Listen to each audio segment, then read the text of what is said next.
Okay, here we are. Star Wars Episode 8, The Last Jedi. Just got out of the theater about 20 minutes ago.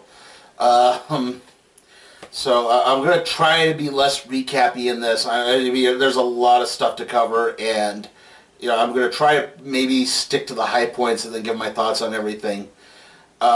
Basically, the story kind of takes place, I'd say, maybe right after Force Awakens ended. Maybe give or take a few weeks or so. This is not like a big years thing like between A New Hope and Empire and everything of that nature. This is definitely in the vein of Empire. It's a dark movie. Basically, right off the bat, like, the First Order has managed to track down the location of Resistance base. The Republic is no more. The Starkiller base did... it blew up, I guess it was Coruscant in Episode 7, and as a result, the Republic is no more, and now it's the Resistance and the First Order who are fighting to gain control in the power vacuum.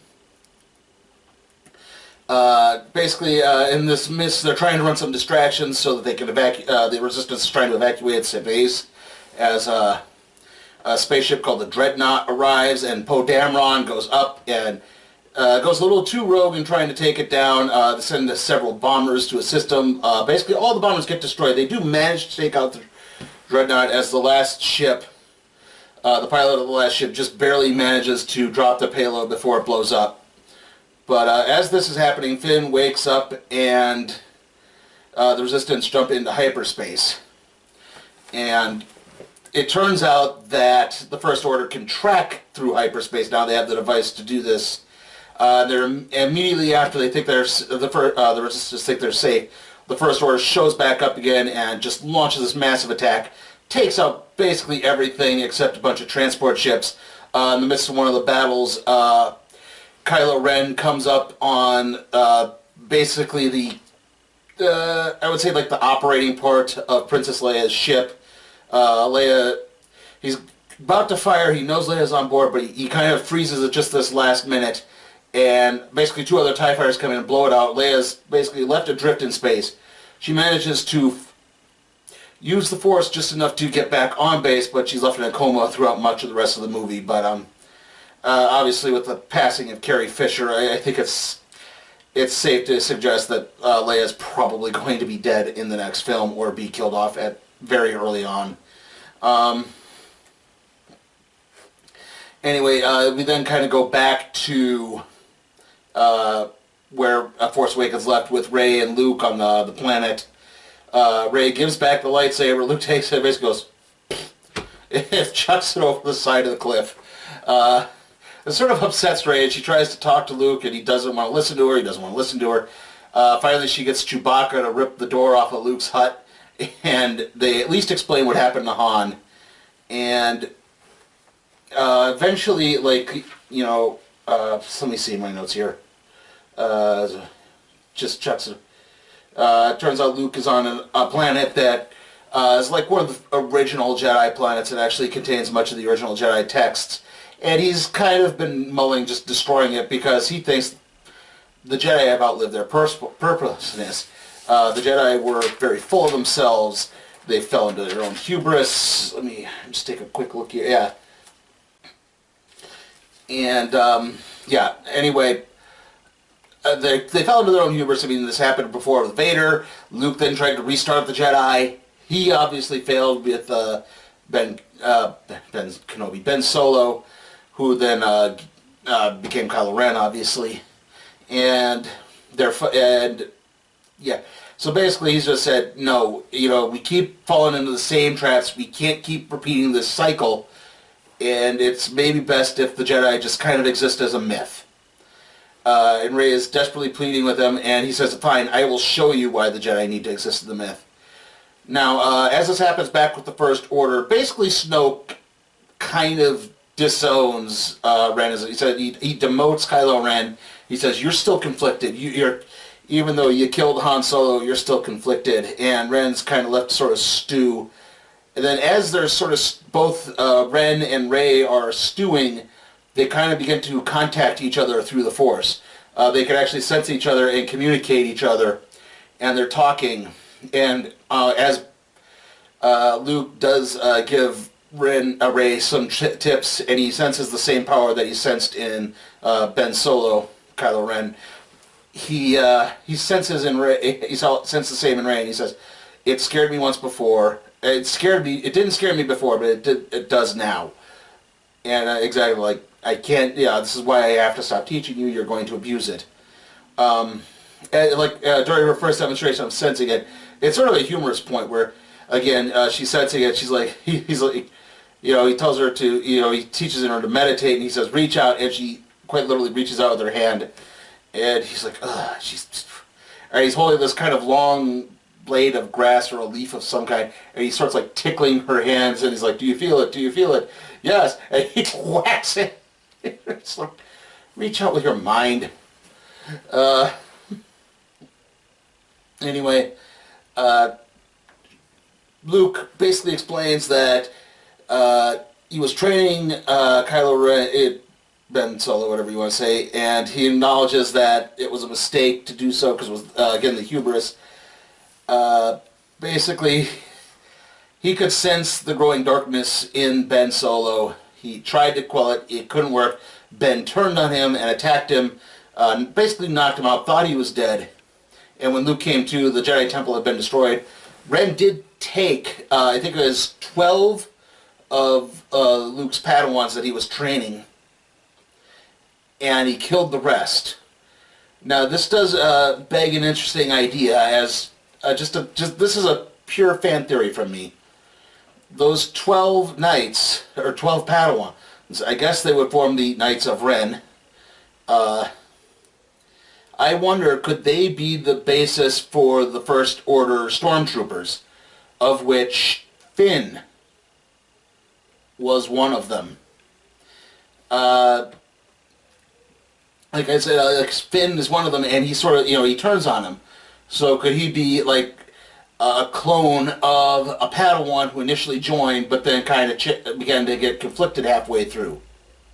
I mean, it certainly could make sense, but I don't know, maybe they'll never address it. Anyway, I'll jump back a bit with Finn now. Finn, basically, Poe is demoted by Princess Leia before the big attack. Basically, the new replacement as Leia's in a coma is Admiral Cholo, I believe.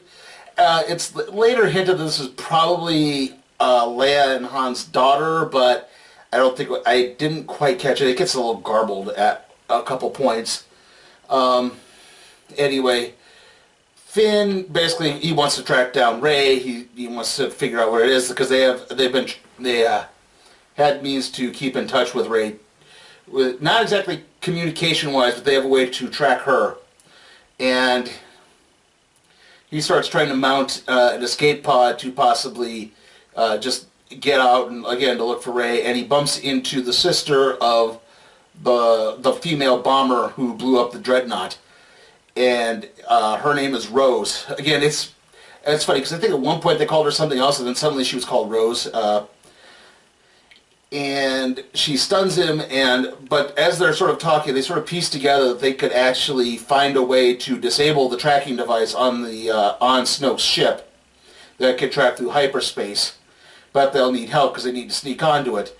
And they contact Lupita Nyong'o's character from Force Awakens, whose name escapes me. The one with the goggles who ran the little cantina base that Finn and Rey and Han and Chewie visited in Force Awakens. And she directs them to this master codebreaker on this casino planet. And the one that he says, look for this person who has this special flower lapel. They find him, but they immediately get arrested because they were illegally parked. But in the prison cell, they actually meet the real master codebreaker.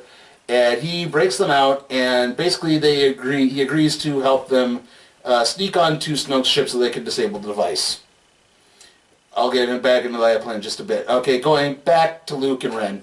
Or Luke and Kylo. God, Luke and Rey, I'm sorry. Luke, like I said, Luke explains a little bit, but as that night, Kylo and Rey, again, kind of talk to each other, and Kylo says, no, this is what happened. Luke attacked me as I was sleeping. He was trying to kill me because he knew how powerful I was. And Rey sort of doesn't believe him, but then she ventures into this point on the island where there's a strong with the dark side of the Force. She goes in and she asks to see her parents. It's kind of this cool, Lady of Shanghai thing that happens. She goes in and, if you don't know, Lady of Shanghai is this old movie where, I think it's an Orson Welles movie where they enter a room. It's this thing you see a whole bunch of times. You see them enter a room, and it's all these mirrors, and so you see reflection after reflection after reflection after reflection after reflection after reflection on both sides.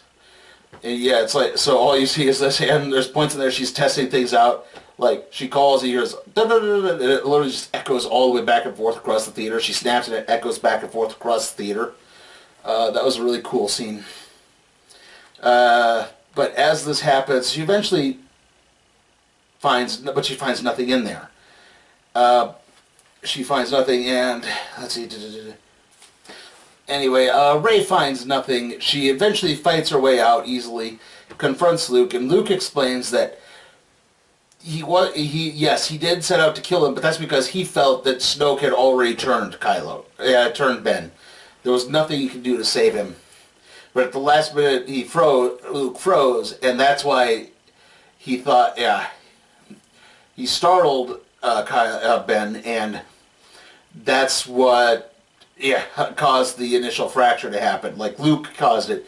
He said, I probably should have tried to save him or just confront him over it rather than that happen.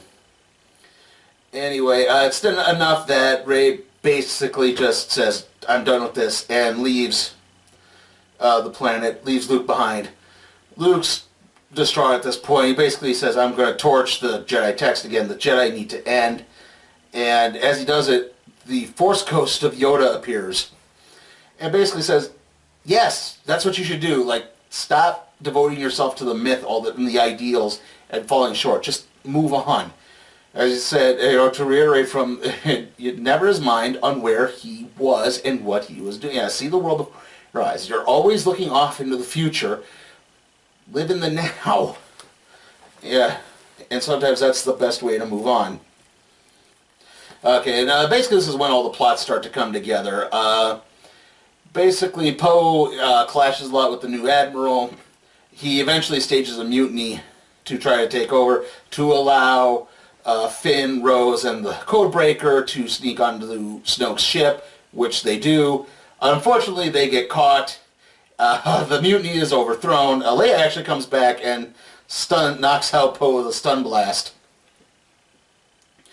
And everyone gets on the escape transports, and it turns out they're heading towards this planet called Crate, where, like I said, where there was an old rebel base that has some fortifications. They can hide there and, maintain a decent fight at least. They're supposed to be going out under a cloak with this distraction, but it turns out they got found out by someone. Basically, the Codebreaker sells out everyone, and they're able to track the ships. They start blasting away at some of these ships as some of them are trying to get away. Basically, Admiral Cholo, who stays behind on the main vessel, turns around, jumps into hyperspace, and crashes into Snoke's ship. Now, as this is happening, Rey has also made her way to Snoke's ship, where she's been caught immediately by Kylo Ren. Ren and Rey talk, and he says, no, you're going to be I've seen it, you're the one to turn. I know what happened to your parents. And this leads to this confrontation with Snoke. Basically, Kylo Ren steps up, and he starts making like he's going to kill Rey because she keeps resisting Snoke. And he says, I can sense him. He's turning Snoke is like, yes, I sense him turning and preparing to strike down the enemy who's been holding him back this whole time. Except it's actually Rey's lightsaber, or possibly Luke's, the lightsaber she inherited in Force Awakens. And boom! So it's like Kylo Ren is making the whole time he's going to activate his lightsaber. He actually activates her lightsaber and takes out Snoke. He and Rey then work together to defeat the guards, and he basically says, listen, Yeah, the phone goes off, sorry. We need to work together. This is beyond Sith, this is beyond Jedi. We need to start a new order, start from scratch, start clean. You need to acknowledge the fact, and this is where the big revelation of her parents is, and it's not that big a revelation at all. It turns out that they were just junk dealers who sold their daughter into slavery. Yep. Nothing special, nothing unique. She's not Luke's daughter, she's not Kylo Ren's daughter, she's not some long-lost Han Solo daughter, or Ben Kenobi's daughter, or Lando Calrissian's daughter, or anything of that nature. Nope, nothing special. Just that. They were junk dealers. He offers her to become his apprentice, to work together, and she basically strikes back, tries to strike him, but they both start fighting over the lightsaber, force fighting basically over Luke's lightsaber, and it explodes. And in the explosion, Rey manages to get away. Alright, sorry. However, when Kylo Ren comes to General Hux, who's kind of been taken over as second command, basically steps up, he says, "Oh, our leader is dead." It's like, and Kylo turns and goes, "Our leader is not dead," and starts force choking him. And basically, yeah, Kylo Ren takes over the First Order. At this point, they start pursuing to create the few that remain. Again, there's not much left. A lot of the weapons are woefully out of date, and they have this. All they have is basically this wall protecting them. And it turns out the First Order has a special cannon that can knock down that wall relatively easily. So they mount one final defense again with these land speeders. It fails. Finn tries to sacrifice himself, but Rose saves him because she's actually fallen in love with him, and she needs to explain, like, stop trying to fight the bad and just start trying to protect the good that you care about. Instead of killing what you hate, protect what you love, I think is what she says. And this actually leads to, basically, Rose is now Finn's new love interest, not Rey anymore.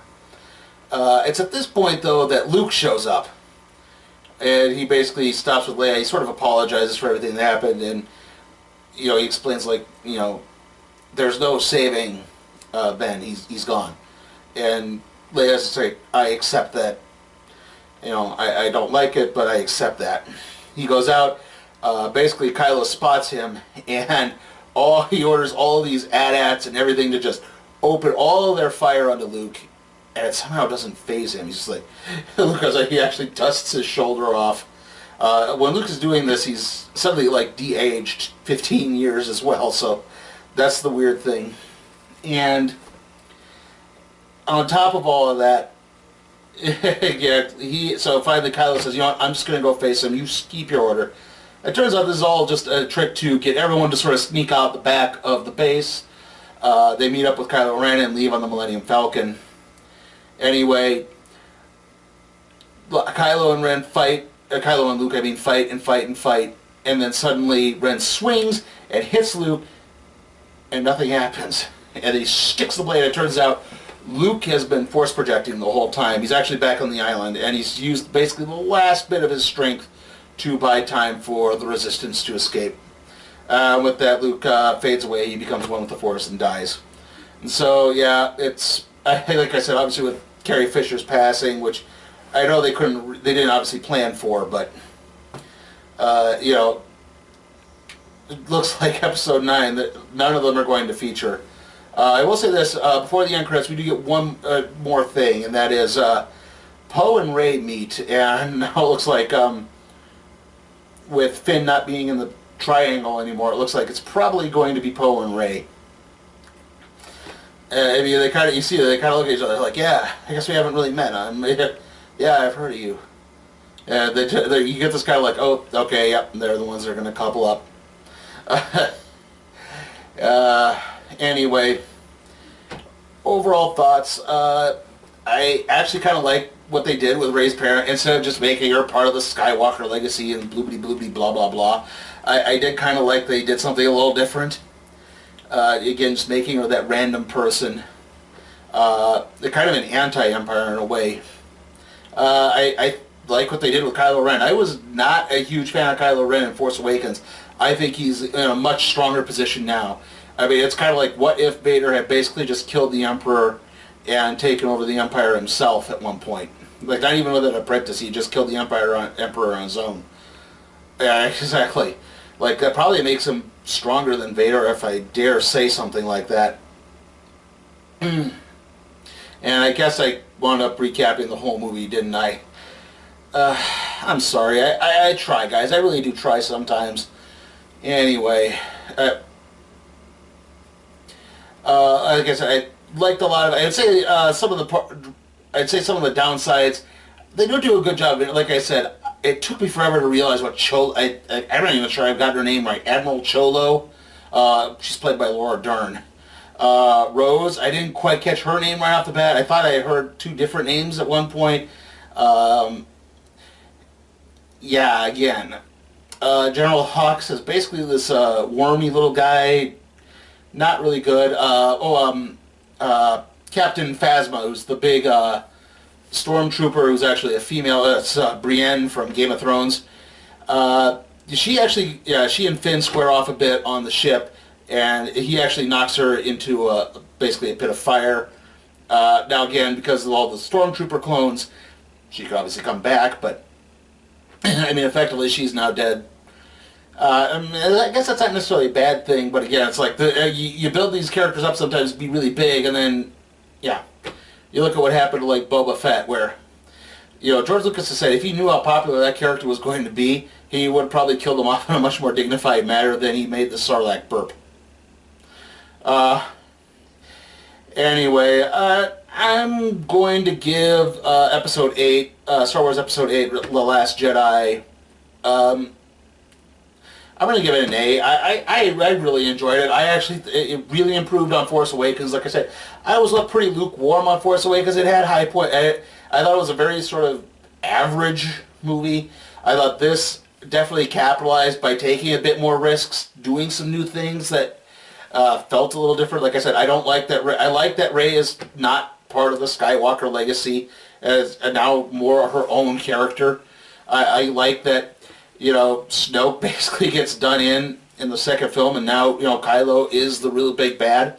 So, yeah, chances are you're probably going to watch this. If you have not watched this already, you've probably watched it, so I'm not dissuading anyone. Alright, back with trailers soon. Okay, trailer time, and we've topped Thor Ragnarok now. We had 11 trailers to cover this time. Oh, goody. Anyway, we have, the first one was, okay, not a trailer, but I just thought it was kind of weird, fun. It was a Lego recap of The Force Awakens. It was, Force Awakens basically encapsulated and done entirely in Legos. And to be honest, it was actually more exciting than The Force Awakens. Anyway, on to the actual trailers. We have The Miracle Season, which is a story from the guy who wrote Friday Night Lights. I don't know if it's Buzz Bissinger or if it's the person who wrote the screenplay, because it does seem to have a bit more of a religious slant than Friday Night Lights did. But it's about a volleyball team whose captain is killed shortly before the start of their new season, and somehow they make their way to a championship. It's based on a true story. After that, we had Annihilation, which was, oh boy, what was that? Yeah, see, there's so many trailers, I can't really remember which one's all about which now. Let's just say something comes from space and attacks the planet Earth. After that, we have the new Peter Jackson film, Mortal Engines. Basically, it's like London as a moving fortress. Like, I guess it's based on some sort of book. I'm not entirely sure. Oh, wait. I do know what Annihilation was. It was a Natalie Portman movie, and her military husband gets caught in this, like, weird parallel dimension, and when he comes back, he's, like, badly injured. Exactly. They will go into this parallel dimension where they find these weird, like, hybrid creatures, like an alligator that also has characteristics of a shark. There's all these... Yes, that was that weird science fiction thing. Okay, now I remember what Annihilation was. Anyway, Mortal Engines, it's the Peter Jackson one. After that, we have Alpha, which is a movie set in, let's just say, the days of early man. And this one guy gets separated from his tribe, and he starts fighting his way back, and he partners up with a wolf. Yeah, looked thoroughly uninteresting. Oh boy, after that we've got some doozies here. We got Alita, Battle Angel, based on the manga and anime, directed by Robert Rodriguez. If you know anything about this had like Battle Angel Alita has a major following with a lot of big-name directors like James Cameron and Guillermo del Toro, Robert Rodriguez. I think Steven Spielberg wanted to do this at one point. So this has been kind of like this possibly big, almost up with like Ghost in the Shell, an anime that might come to America and be translated. It might translate pretty well to America. And then the trailer hit, and everyone was like, "Oh dear, oh." I mean, the audience I was with was pretty thoroughly confused. I like the song that played through it, at least. After that, we have Jurassic World: The Fallen Kingdom, and I said this a couple of years ago. If you never saw any of those reviews, I'm going to say this again. I've never been a big fan of the Jurassic Park sequels. I liked the first Jurassic Park. Everything after that, I've been very on. I did not even like Jurassic World. I had problems with that, so I'm probably going to have to see it this time, or I'm finally going to have to see this one of these, but yeah, I'm not enthused about it. What did kind of pique my interest is another caveman movie, which is the next one, Early Man, which is from Aardman Entertainment. They did things like Chicken Run and Flushed Away. They did a lot of the Wallace and Gromit stuff. It's very much in that kind of claymation type vein. They did, was it The Pirates? I forget what the full name of that thing was. But yeah, this one's set in kind of the dying age of the Stone Age and the early days of the Bronze Age. So it looked really kind of cool. After that, we had the new Tomb Raider reboot movie. After that, we had A Wrinkle in Time. And rounding things off, we had Avengers Infinity War. Okay, so next movie review is going to be Jumanji: Welcome to the Jungle. The next video review, however, is going to be the recap and review for Clash of Champions, not Clash of the Champions. See you all then.